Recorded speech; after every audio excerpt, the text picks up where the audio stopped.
Anytime you take a measurement, there's always a little bit of uncertainty. There's always the known values plus one uncertain or estimated digit. Let's take a couple minutes and we'll take a look at this graduated cylinder and try to figure out the exact volume that's represented inside that graduated cylinder. So we've zoomed in super close, and now we can see that the meniscus comes across right here. Now the most important thing to do at the beginning is to figure out what each of these graduation marks represents. And so we want to count up and make sure we know what they represent. So if 1, 2, 3, 4, 5, 6, 7, 8, 9, 10. Yes. So each of these is worth 1. And it's very obvious the meniscus is coming across between 3 and 4. So since it's between 3 and 4, we're going to have to estimate. It's 3 point something. We only need to give one more value because we're not sure if we're going to be accurate with this value. It appears that the meniscus is very close to 3. So you might say 3.2. And that would be a decent estimate. You might also say 3.1. That's a pretty good estimate.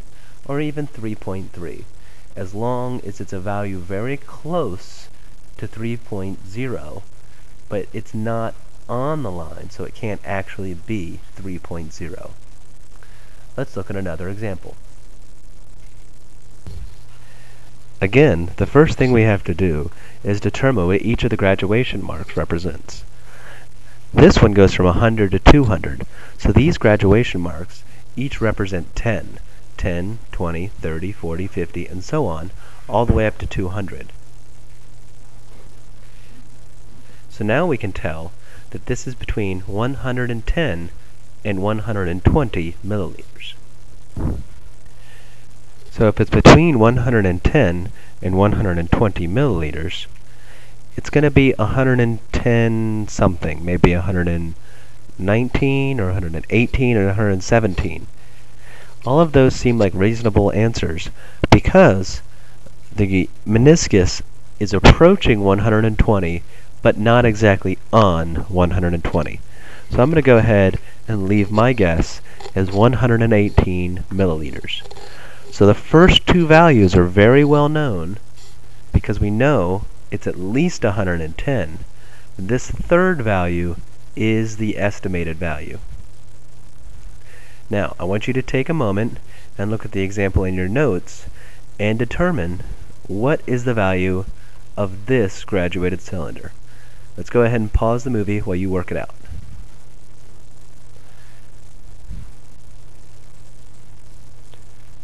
First thing you should have noticed was that it is between 4.3 and 4.4. Because each of these values represents 0.1. So it's 4.1, 4.2, 4.3, 4.4, and so on. That means that our answer needs to be 4.3 something. And we're going to make that estimate based on where this meniscus comes across. It's not right on the line, it's just a little bit above it. So again, I might guess or estimate 4.33. As long as yours is in the same range, maybe 4.32 to 4.35, you have a reasonable answer. But you have to give this other value. This estimated value is very important because you're telling people how good the graduated cylinder was that you were using when you read the meniscus. Now I want everyone in the class to take a moment and look at examples A and B on the notes. Go ahead and try to answer A and B. And then, once you've reached an answer, share with someone in the row next to you. Hopefully everyone has the same answer. Let's pause the movie for a second and we'll come right back. Alright, let's see how we did. For A, my estimate is 22.3. If yours is close to 22.3, then you did a good job.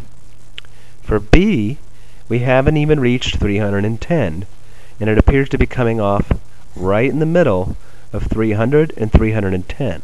So I did an estimate of 305.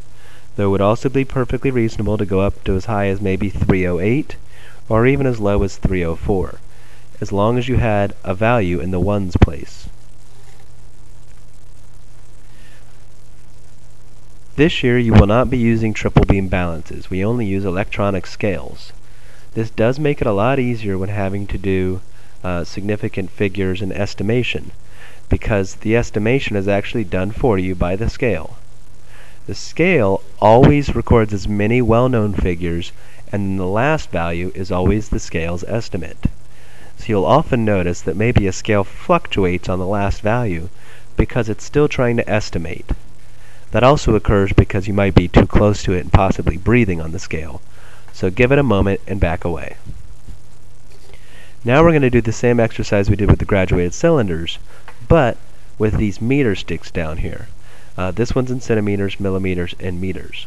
Let's zoom in. Again, we need to realize what each of the graduation marks represents. For this is 2.1, 2.2, on up. So we have a line coming down between 2.6 and 2.7. I might estimate the answer as 2.68 centimeters. Again, that's because it is close to the 0.7, but not quite there. It would also be perfectly fine to say 2.69.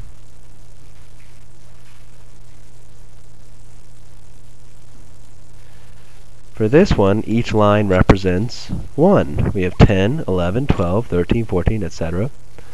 And again, this one seems to be pretty close to that next line. It's between 11 and 12, so maybe it's 11.7 millimeters. You can definitely tell it's between the 11 and 12, so you have to represent a decimal place. You have to include a decimal place because it's between the 11 mark and the 12 mark. And then this one is the one in your notebook.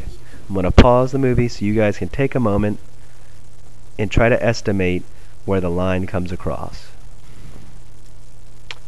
It would appear that the line is coming across obviously right here, but what do each of these lines represent? We're going from 200 to 300, and so each of these lines represents 10. 10, 20, 30, 40, 50, 60, 70. So this is between 260 and 270. I would say it's probably around 267 meters. That's the guess. We know it's at least 260, but we can't go any further, because once we start our guess, we don't want to record anything beyond the guess. So 267 meters seems like a really good estimate for this. Now I want you to take a moment and work out A and B in your notes, and then share with someone in a different row why you think those are the answers. Let's pause the movie. When I looked at A, I thought that the line was coming across closer to the 0.6 than to the 0.5. So I wrote down that A was 1.57. For B, I wrote that it was 24.6. Let's say 24.6. But really, you're just looking for that same range, so 24.4, anything up to 24.8. Anything that's kind of centered around 24.6 would be a perfectly reasonable answer for B. Now, take a moment before we leave section 4.5 of the notes and write an explanation to yourself as to what is occurring when you make these readings. That way, when you do your homework tonight, you have an explanation in your own words on how to read either a graduated cylinder or a meter stick with the appropriate number of significant figures.